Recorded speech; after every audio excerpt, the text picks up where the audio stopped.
York's highest court just made a big call last month on voting rights, and you're gonna wanna hear this. Hi, I'm Neimra Coulibaly, digital producer for The Times Union, and your host for Read All About It.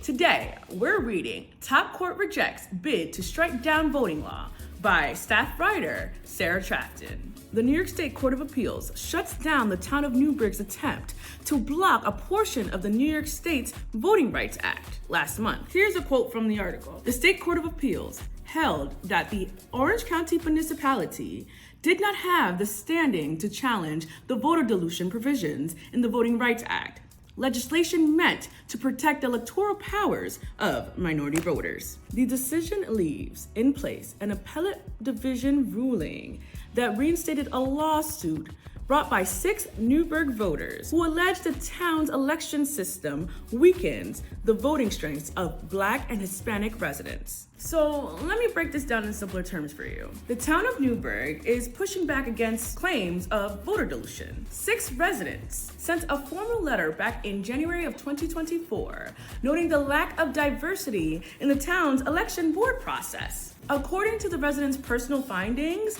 Newburgh's population is about 15% Black and 25% Hispanic. Yet, the town board doesn't seem to reflect that. Now, the town says that the voter dilution portion of the New York State Voting Rights Act is unconstitutional, and they pushed back against the claims made by the 6 residents. A lower court did side with the town at first, but then the appellate court stepped in and ruled that the town of Newburgh did not have a standing to challenge the voter legislation meant to protect the electoral powers of minority voters. According to the piece, due to this ruling, the 6 residents can now continue on with their letter, kickstarting a lawsuit against the town. This can further launch an investigation on the town board's election process. Now, the town has not been found guilty of violating any law, but it cannot challenge the law by claiming it's unconstitutional. If you want to keep up with this case, make sure to click the link in our bio. And that concludes Read All About It with me, Neimra Coulibaly. I'll see you guys next time.